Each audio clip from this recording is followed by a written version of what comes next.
Maintenant, le développement. Ici, on va un peu s'attarder dans le développement. Alors, le développement, ça concerne le développement.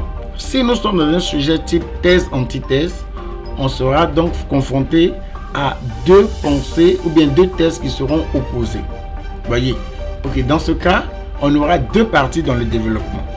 Maintenant, le développement commence par quoi? Le développement va commencer forcément par l'axe numéro 1, ou si vous voulez la thèse. On va développer la thèse de l'auteur. Pour développer la thèse de l'auteur, on va commencer notre développement, la première partie du développement, par annoncer la thèse. Quand tu annonces la thèse là, on dit que tu es en train de faire la phrase introductive. Il faut toujours commencer par une phrase introductive. Je vois beaucoup de copies qui commencent par d'abord. Quand vous commencez par d'abord là même là, qu'est-ce que vous êtes en train de faire? Ça n'a aucun sens.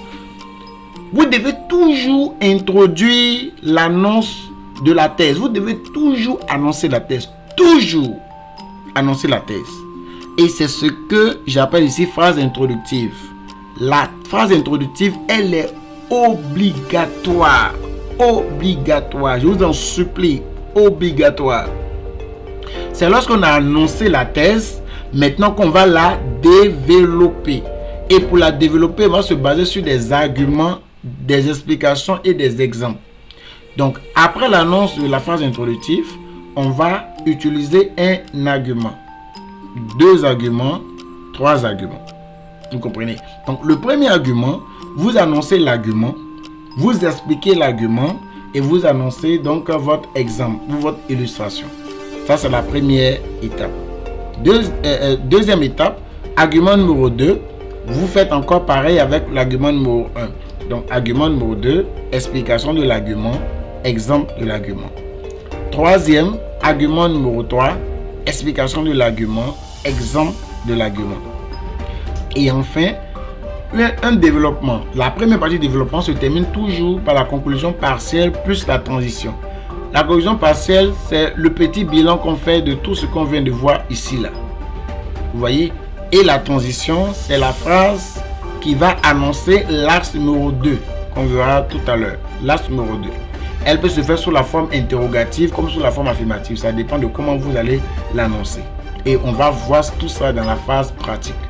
Mais on retient simplement que nous avons 1, 2, 3, 4, 5. 5 étapes dans la première partie du développement. Maintenant, suivez bien ce que je vous dis. Chaque étape là représente ce qu'on appelle un paragraphe. Ça veut dire quoi? Ça veut dire que dans votre développement, dans la première partie du développement, on doit noter 1, 2, 3, 4, 5 paragraphes. Si vous avez 3 arguments, votre développement, la première partie du développement, c'est-à-dire votre axe numéro 1 là, la thèse là, votre première partie du développement doit avoir 5 paragraphes. 1, 2, 3, 4, 5. Premier paragraphe, c'est la phase introductive. Quand vous avez fini de mettre la phase introductive, vous mettez point, vous revenez à la ligne, vous marquez la ligne. Vous ne sautez pas de ligne. Ça va? Vous ne sautez pas de ligne.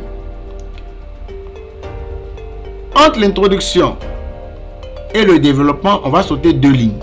Ça va? Quand tu as fini de faire ton introduction là, tu dois sauter 2 lignes pour passer au développement. Quand tu as fini de faire ton développement là, tu dois sauter 2 lignes pour passer à la conclusion. C'est bon? Mais entre les différentes parties, entre l'as 1 et puis l'as 2 là, il faut sauter une ligne.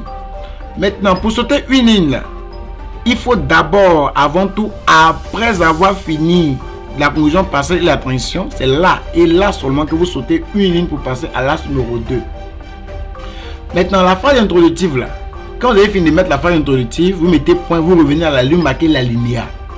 Vous comprenez? Vous marquez la linéa et vous allez mettre l'argument numéro 1 et expliquer l'argument numéro 1. Ensuite, quand vous avez fini d'expliquer, vous ne sautez pas de ligne, vous revenez à la ligne, marquez la linéa, vous passez au deuxième paragraphe, au troisième paragraphe, autant pour moi.